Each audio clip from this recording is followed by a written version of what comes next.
Okay, so now we continue today's lesson, still about integrating special power of trigonometric function. You have learned how to integrate the power of sine or cosine. You also have learned how to integrate the power of tangent or cotangent. Now I want to show you the next one is how to integrate the power of secant or cosecant. Yeah. So how to integrate the power of secant or cosecant.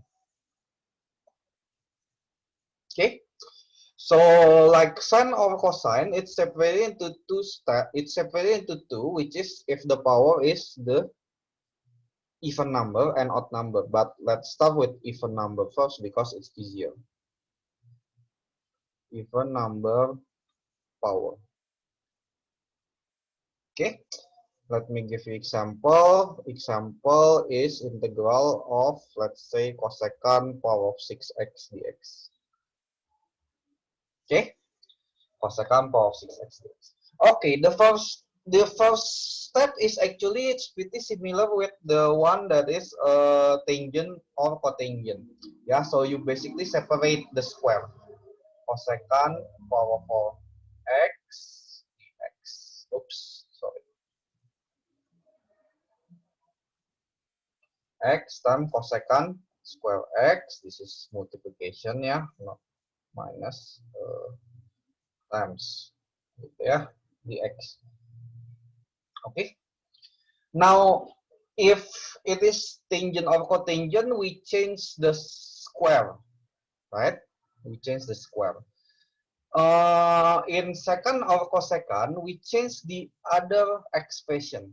So we don't change the square, but we change the other that is left apart, that is the square, which is in this case the power of 4. So what we change is the cosecant power of 4, which we change into, so cosecant is actually equal to cosecant square is actually equal to cotangent square x plus 1, right? Trigonometric property. So because this is cosecant square and it is cosecant power 4, so we need the square here. Yeah, time cosecant square x dx. Okay, and because the n is even power, so it always can be transformed into power of cotangent square x plus 1 power of something. Yeah. So now so cosecant square x is the derivative of cotangent, right? So let's use u as cotangent x for algebraic substitution method. So the du is equal to negative cosecant square x dx. Okay. So this will be equal to integral of u square plus 1 being squared multiplied by cosecant square x, and the dx is transformed into du over negative cosecant square x. Cancel. Yeah. So it's equal to negative of integral and then expand the square becomes u power 4 plus 2u square plus 1 du. Yeah. So it's equal to negative 1 over 5 cotangent power 5x, right? Plus 2 over 3 cotangent cube x plus cotangent x plus c. So that's how you integrate the even power of secant or cosecant. Well, secant is the same. Okay. So now to integrate the odd power,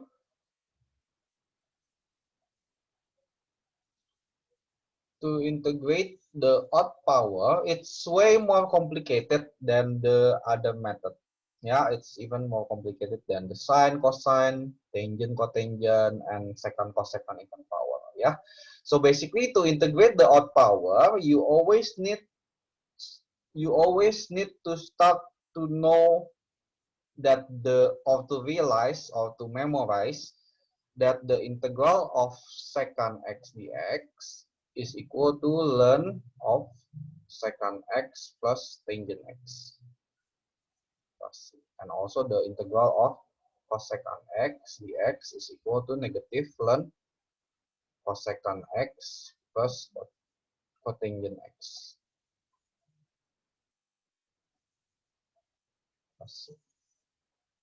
Yeah. So this is actually a power, right? Because the power is 1, so secant power of 1x and cosecant power of 1x. And the weakness, the difficulty of integrating our power of secant and cosecant is you cannot just go right away to integrate, for example, secant power of 7x without integrating secant power of 5x. And then you cannot integrate secant power 5x dx if you don't know the integral of secant cube x dx. You cannot integrate the power of the secant cube x dx if you don't know integral of secant x. Why? Because let me show you. Because to integrate odd power, you need to use integration by parts.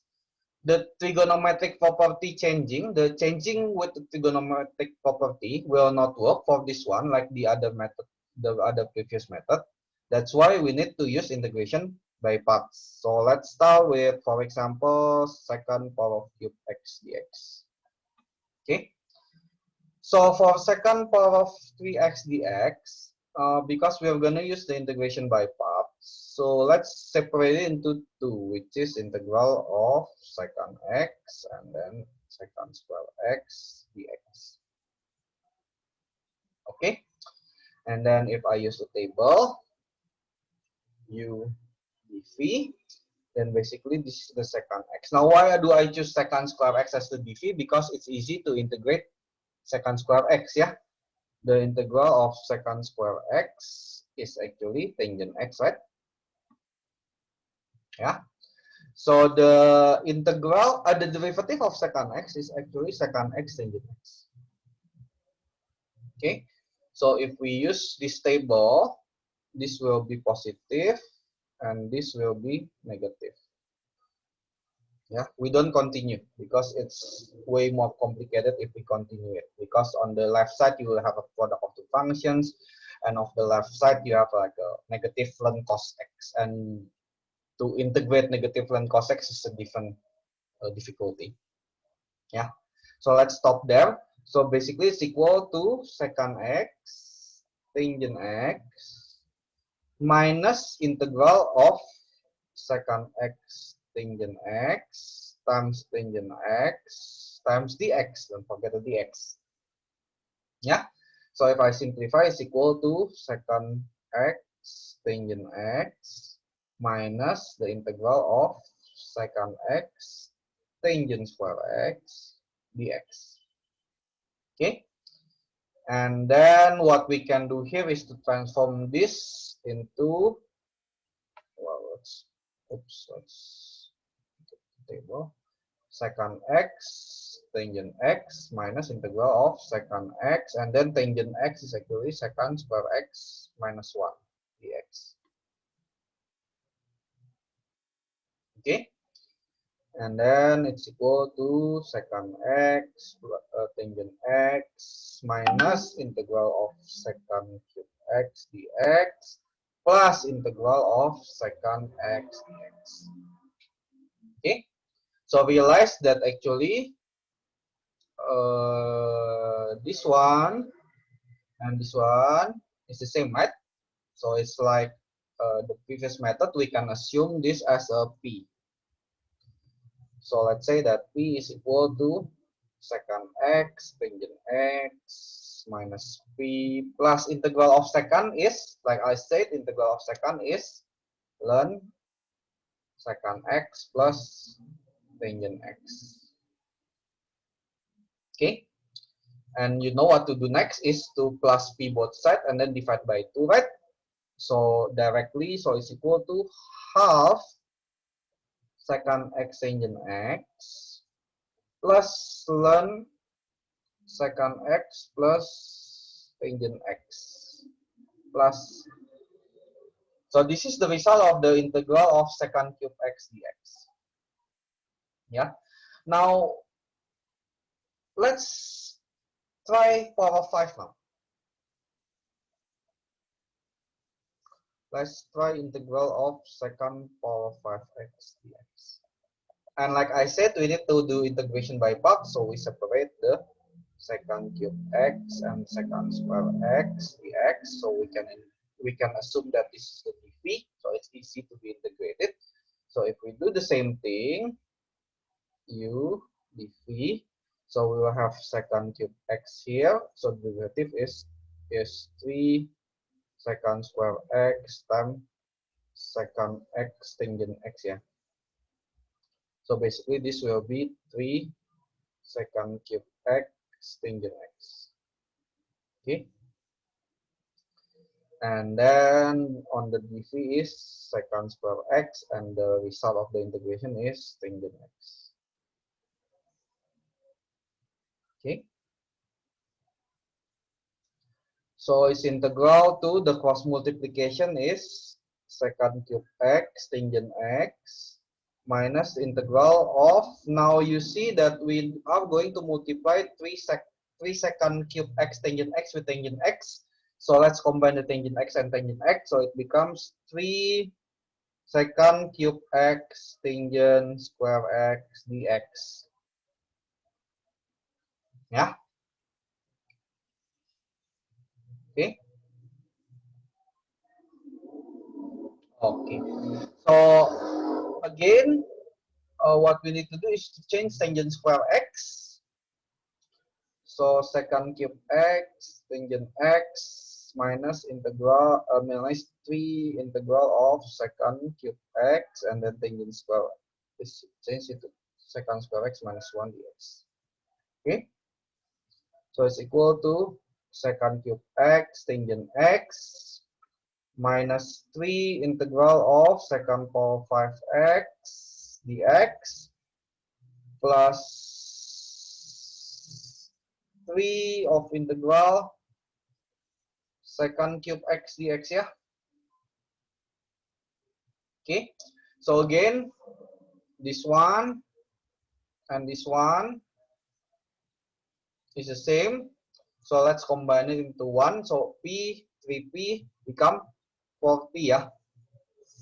Is equal to second cube x tangent x, and of course we know that this is why I told you that always when you go to the higher power, higher odd power, power 7, power 9, you always need the power that is 2 below them. So if it is power of 3, second power of 3, you need to know the integral of second power of 1. Second power of 1.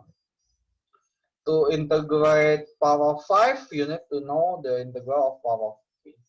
Yeah. So that's why it's more complicated. Okay. So what is, so we know that the p in this case, the integral of second cube x is this one, right? The integral of second cube x is this one. Oops, is this one.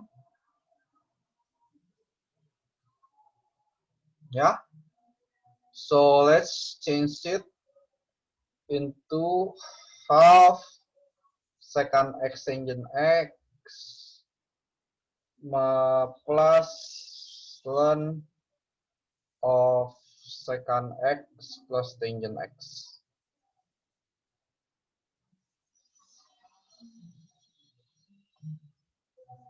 Okay. So if I want to simplify, so it's equal to 1 over 4. The p is equal to 1 over 4. Let's just distribute to 1 over 4. 1 over 4 second cube x tangent x, and then plus 3 over 2 divided by 4, 3 over 8, yeah, 3 over 8 second x tangent x, and then again the same 3 over 8 ln of second x plus tangent x plus c. So this is the result of integral of second power 5x dx. And again, if you try second power 7, then you will repeat the same thing. It's just way more long. Okay, so that's how to integrate the power of second and cosecant. And again, it's easier to integrate the even power, but the odd power, if there is a problem for the odd power of second or cosecant, you just need to remember that it's not using the trigonometric property to change the integrand, but it's using integration by parts. Okay, I hope you understand for today's lesson. And there is one more meeting, there is one more combination, number 4, which is the combination of secant tangent or cosecant cotangent. Okay, so see you on the next video.